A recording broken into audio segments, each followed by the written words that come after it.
Hi there everybody, welcome to this week's edition of The Verdict, where we will have a look at 6 domestic races and we'll take you from Hamilton to the Curragh to Beverley and then on to Goodwood as well. And we'll also be having a look at one of the Breeders' Cup Challenge races, a win and you're in race that took place at Saratoga on Saturday night. Without further ado then, let's get stuck into the domestic action and have a look at a filly that I think is pretty good. She's called Sweet Believer and she ran at Hamilton on Friday night. It was over just shy of 10 furlongs and she was stepping up a furlong in trip here. She was the 8 to 11 favourite for William Haggis and Adam Farrier was on board. Basili Carter 4 to 1 and 7 to 1 and bigger the rest. And she wins this with no amount in hand. She's done it very well indeed. She jumped from stall number 4. Keep an eye on her in the yellow colours because this is mightily impressive and I think she might just go under the radar a little bit when she steps up in grade. She's still eligible to contest handicaps, so she's won this off a lowlyish mark of 88, but I think there's tons more to come from her. She travelled very smoothly through the race, and the impressive part of this success is highlighted by the course track sectionals, because she fired 4 consecutive furlongs that dipped under 12 furlongs, and she quickened up in great style in the closing stages in what was an evenly run affair. The finishing speed percentage 103.92. They didn't dawdle out there, hip sway taking them along, but they went a good even pace, and she's been able here to produce her career best by some way, winning by a good deal, and I think she's capable of cutting it in pattern company going forward. Handicap's still an option for her. The step up in trip here clearly helped her, but just watch her clear away from her rivals when she gets to the rising ground. It's very impressive what she's done here. Now there will be those that say, what has she beaten? Well, Basili Carter was in second place and Hipsway was third, got an easy time of it out in front. Finally Mine was back in fourth. It's not a very strong race at all, but it doesn't matter what she's beaten, it's how she does it. And this is the point when she's going to really pick up and flash home towards the outside. There's the last 3 furlongs that she fired, 36.56. That's pretty impressive, off quite a good gallop, and she's doing it going uphill as well. And she clears right away from her rivals now, flicking her ears backwards and forwards under Adam Farrier, who William Haggis is using quite a lot these days. And look at this, she's still pricking her ears, she's having a look at things as she heads towards the line, and it is a very comfortable success from her, and I think there's an awful lot more to come from her in the future. It's a real good raid for William Haggis at Hamilton on Friday. We'll have another look at one of his winners later on, but he's got his horses in Grand Nick. So what did we see there? How can we sum up what we saw there at Hamilton on Friday? Well, first of all, handicaps I think are a thing of the past for this filly. She's surely worth her place in pattern company, and with that in mind, when she does step up into pattern company, she might be just a little bit underestimated. What else have we got? Well, course track sectionals show her to be a fast horse. She fired 4 sub 12 second furlongs up the Hamilton Hill. That's really impressive. Finishing speed percentage 103.92. So it was an evenly run affair. They didn't go mad, but it was evenly run. It produced quite a good final time from the winner, and there were no excuses for any of the horses in behind her on account of pace whatsoever. They all had every chance, and she won with any amount in hand, as we could see visually. It's difficult to assess just how good she is, but she really is improving rapidly, and she's one to follow. Stick her in your Racing TV tracker. And finally, let's make a note of this fella, Adam Farrier. He still claims 5. He's being regularly used now by William Haggis, and I think he's the new kid on the block in apprentice land. Keep an eye on him, and more importantly, keep an eye on Sweet Believer.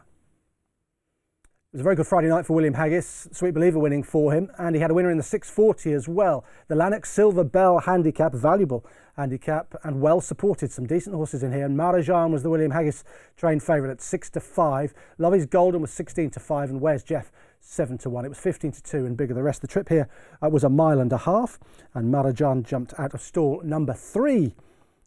Keep an eye on this horse in the Shadwell colours. Gets a bit of a trouble passage under Paul Hannigan.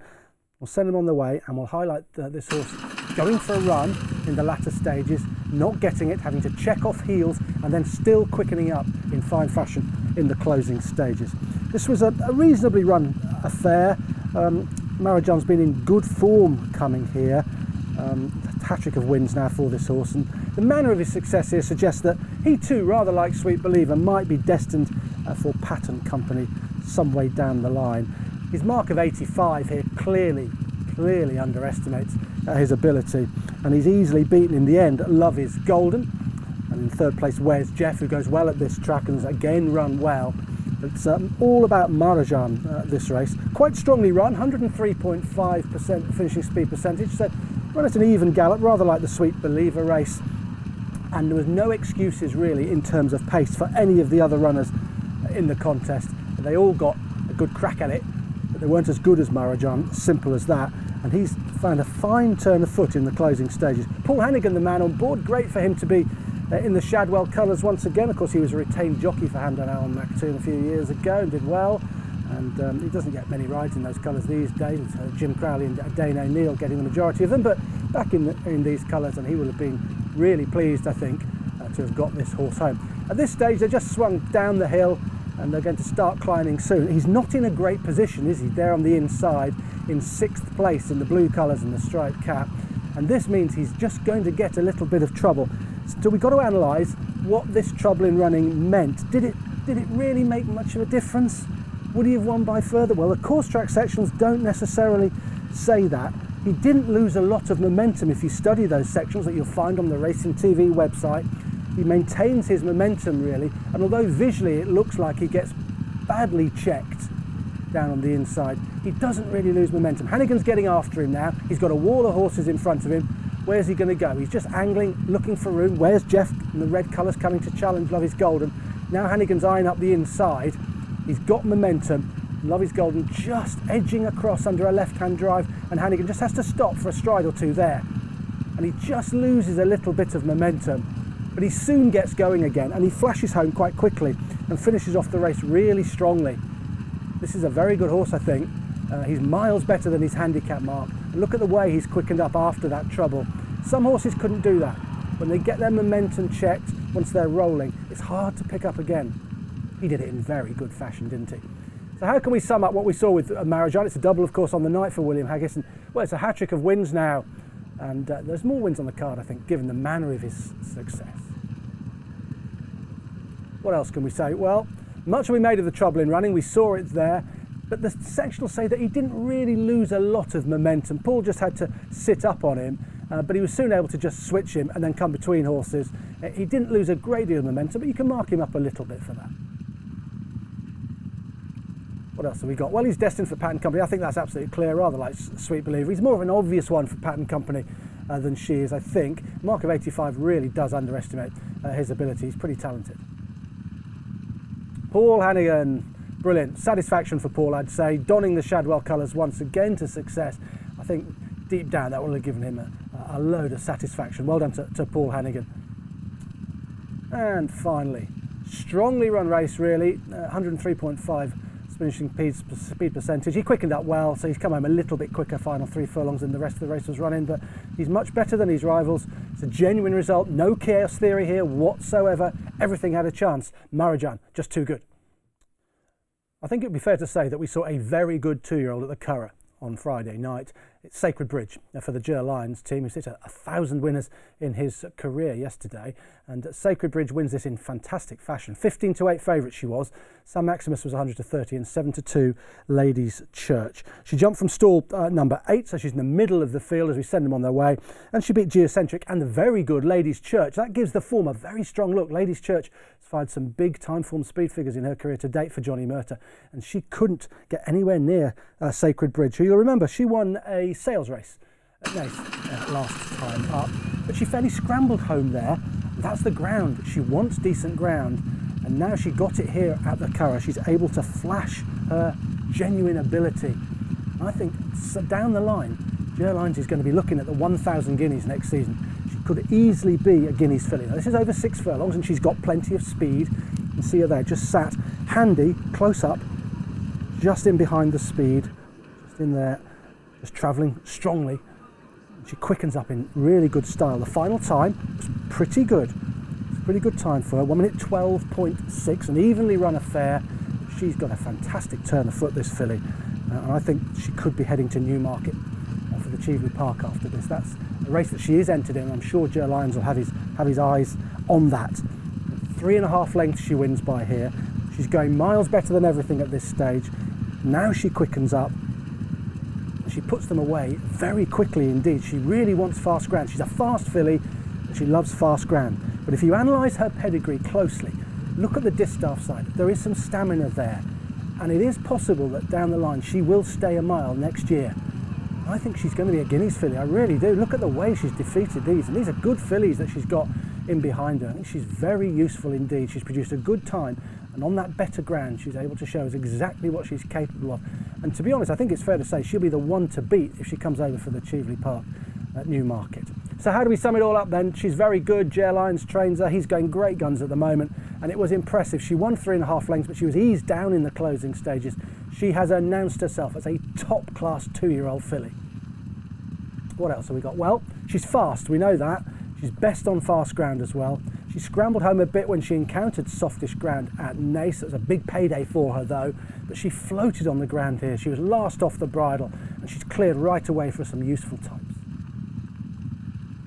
There we go, unbeaten in 4 starts now, and she's entered in the Cheveley Park, as I've said, at Newmarket. That comes up in September, so she's got a few weeks before she has to travel to Newmarket and take on that particular task, but she'll be almost favourite for that, you'd have thought.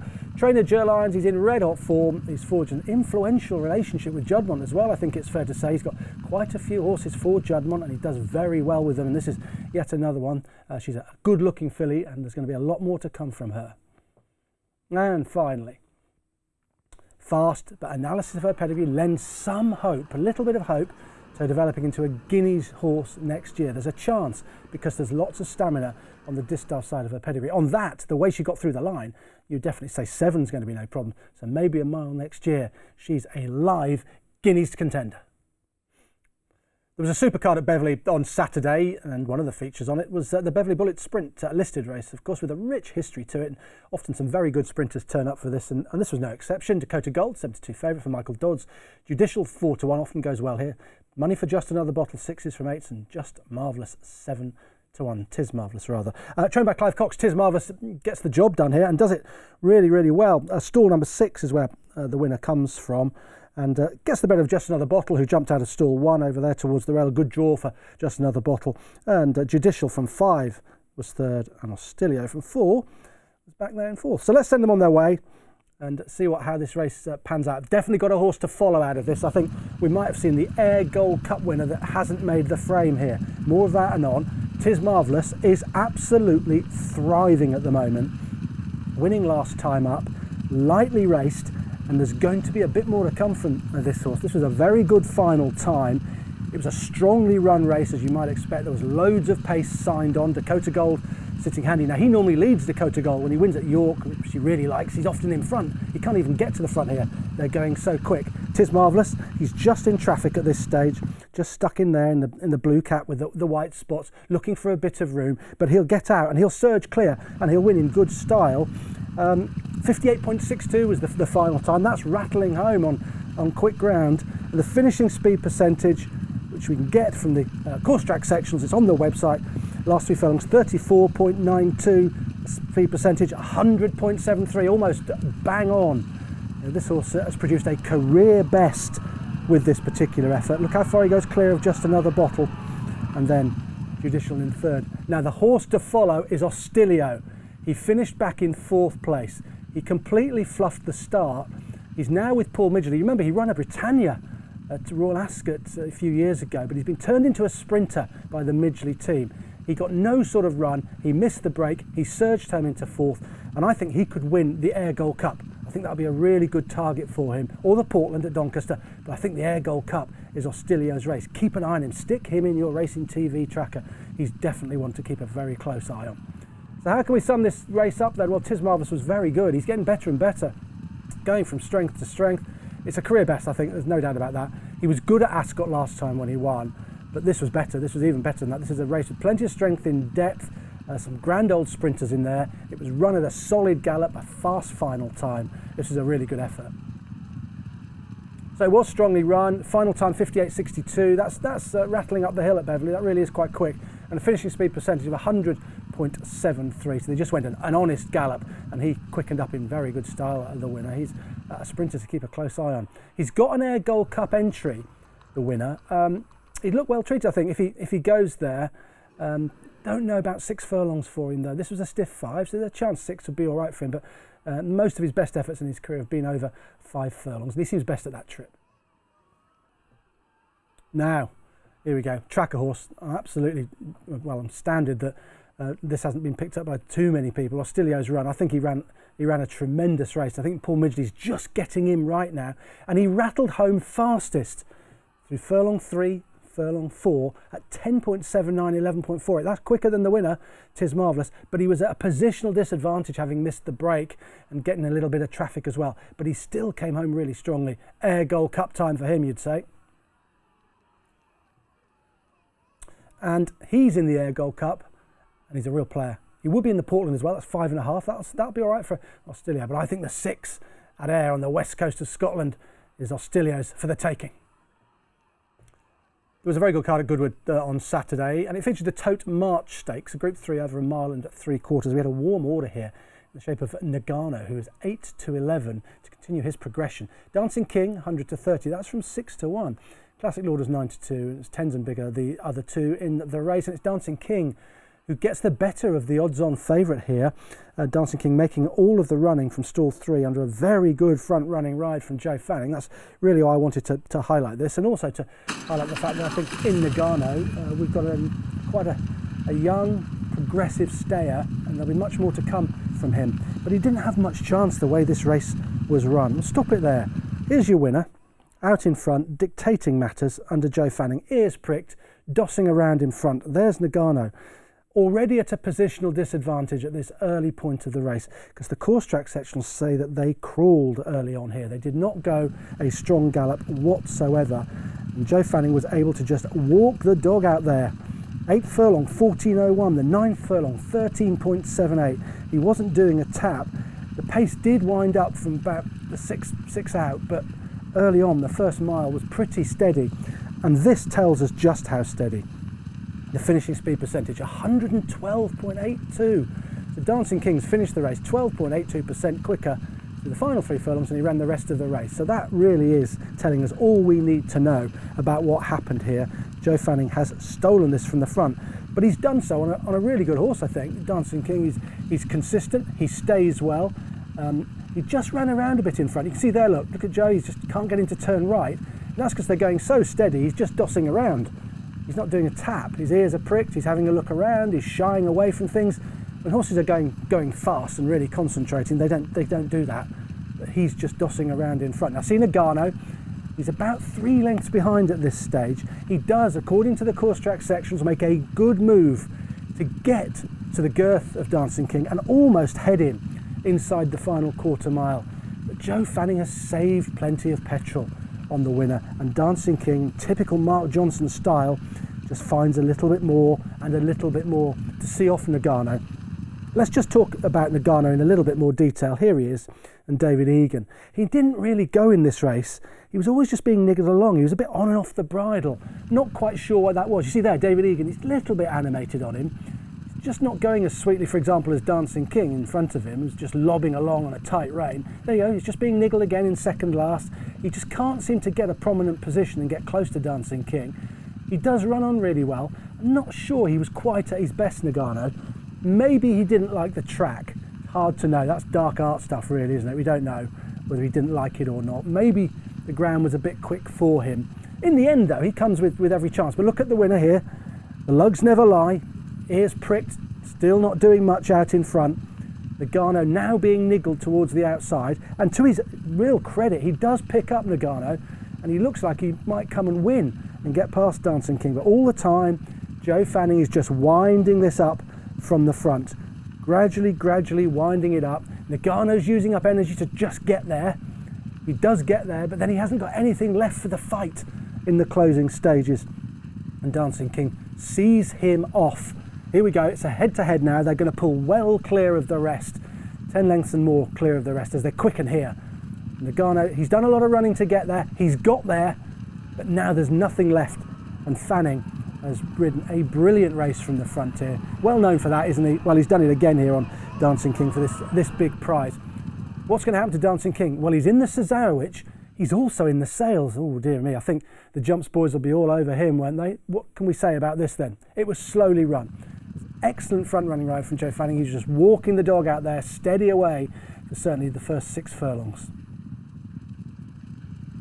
Well, furlong 7, 13.09, furlong 8, 14.01, and furlong 9, 13.78.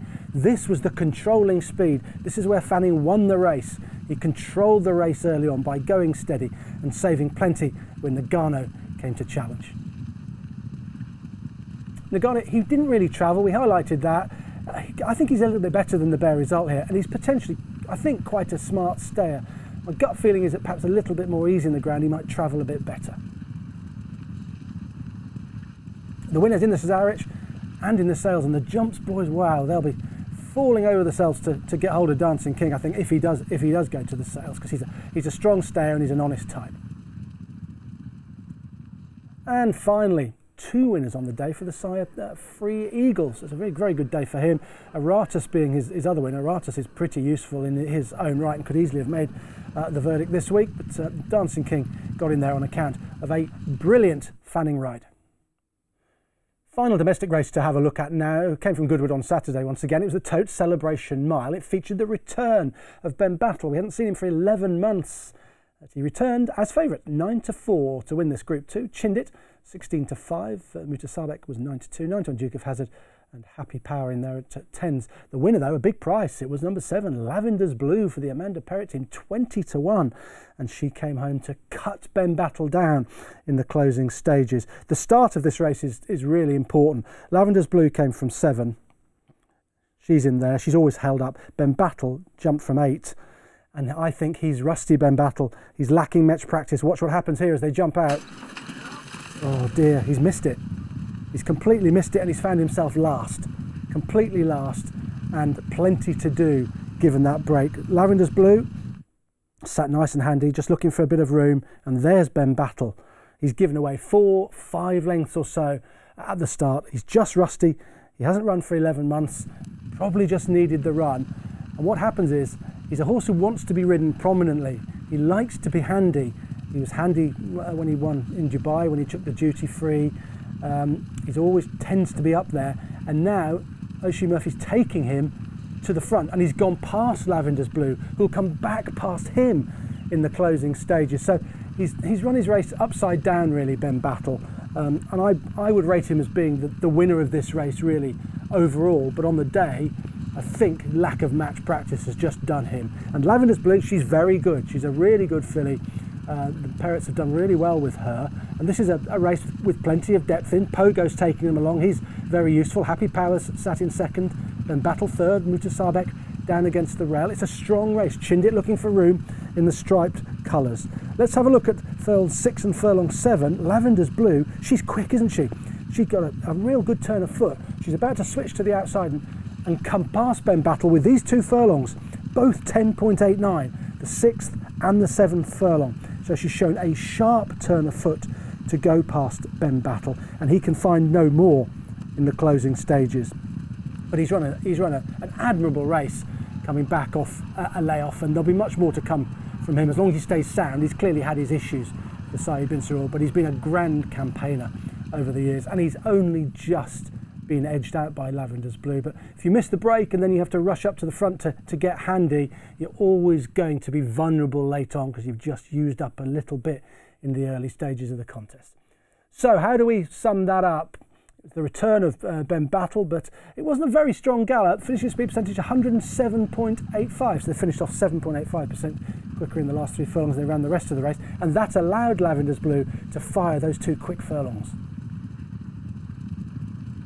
What else can we say? Well, the early pace led to a fast finish, and the winner, the last 3 furlongs, 33.49. The fact that Ben Battle lasted so long was probably because they didn't go too hard in the early stages, and although he was rushed up, They weren't going flat out, so he had a little bit left in the final furlong, but not quite enough. Winner quickened up really well. Those are sharp furlongs, 10.89, furlong 6 and furlong 7.